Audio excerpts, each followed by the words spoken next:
Have you been thinking about learning Japanese for a long time but don't know where to start? If yes, then this video is for you. Have you ever watched anime, wanted to travel to Japan, dreamed of working with Japanese company, or simply thought Japanese looks so interesting but I don't know where to start? I'm going to explain everything you need to know before starting Japanese. We will talk about the JLPT levels, Japanese writing system, and the right order to learn Japanese step by step. So make sure you watch this video till the end because I'm going to answer the most common questions beginners have. So let's start. First thing, everyone can learn Japanese with the right path and right strategy. So many people learn Japanese for different reasons like to travel to Japan, to study in Japan, to get a job in Japanese company, to watch anime without subtitles, to understand Japanese culture or simply because they love learning new language. Japanese has 5 JLPT levels. Before you start learning Japanese, you should know about the JLPT. JLPT stands for Japanese Language Proficiency Test. It is the most popular Japanese language exam in the world. There are 5 levels JLPT N5 to JLPT N1. So let's talk about each level. GLPT N5. N5 is the easiest level. This is where every learner starts. At this level, you will learn Japanese writing script, basic greetings, simple grammar, basic vocabulary, numbers, days and months, basic verbs, daily conversation, reading simple sentence. After completing N5, you will be able to introduce yourself, ask some simple questions, understand basic conversation, and read easy Japanese. This level builds your foundation. GLPT N4. After N5 comes N4. At this level, you will learn more grammar, more vocabulary, some longer conversation, everyday situations, reading short passage, listening to normal daily conversation. You will become much more confident speaking Japanese. Now comes N3. This is the bridge between beginners and advanced Japanese. Many people say this is the most challenging transition. At this level, you will learn more complex grammar, advanced vocabulary, reading newspaper, articles, understanding TV programs, listening to natural conversation, expressing your opinion. Once you reach N3, you can communicate much more confidently in Japanese. JLPT N2. N2 is an advanced level. Many Japanese companies require this level for jobs.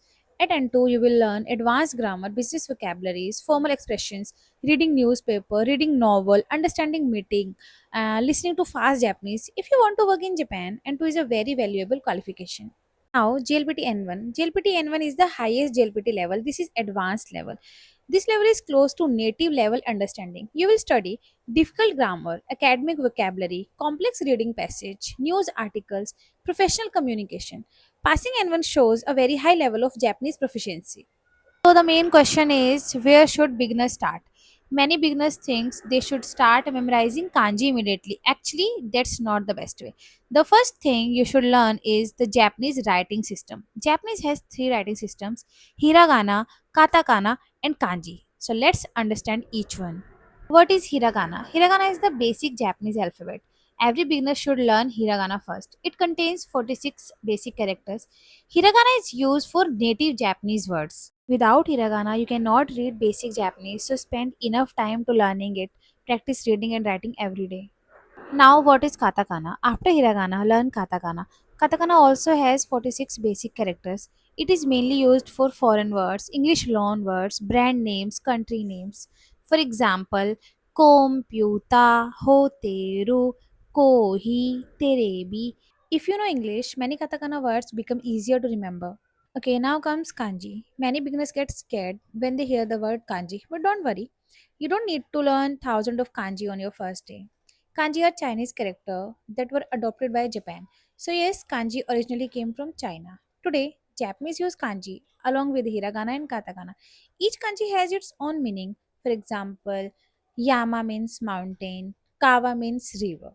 Instead of memorizing hundred of kanji at once, learn them gradually with your vocabulary. That makes learning much easier.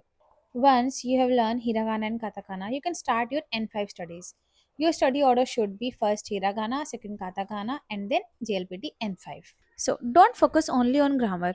One common mistake beginner make is studying only grammar. Grammar is important, but language learning has four skills: reading, writing, listening, and speaking. Practice all four skills regularly. Even if you know grammar perfectly, you won't become fluent unless you also practice listening and speaking. And yes, you don't need to study for 5 and 6 hours every day. Even 30 to 60 minutes of consistent study is enough. and try to include Japanese in your daily life. For example, listen Japanese song, watch anime with Japanese subtitle, watch Japanese YouTube videos, read simple Japanese stories, learn 5 to 10 new words every day, practice speaking loud. The more you surrounded yourself with Japanese, the faster you will improve your Japanese. My final advice is learning Japanese is not a race. Everyone learns at a different speed. Some people takes 1 year, some people takes 2 years, so that's completely okay. You stay consistent. Enjoy the learning process. I hope you found this video helpful. So don't forget to like this channel and subscribe to the channel. And also let me know in the comment why do you want to learn Japanese. And thank you so much for watching. See you in the next video. Bye.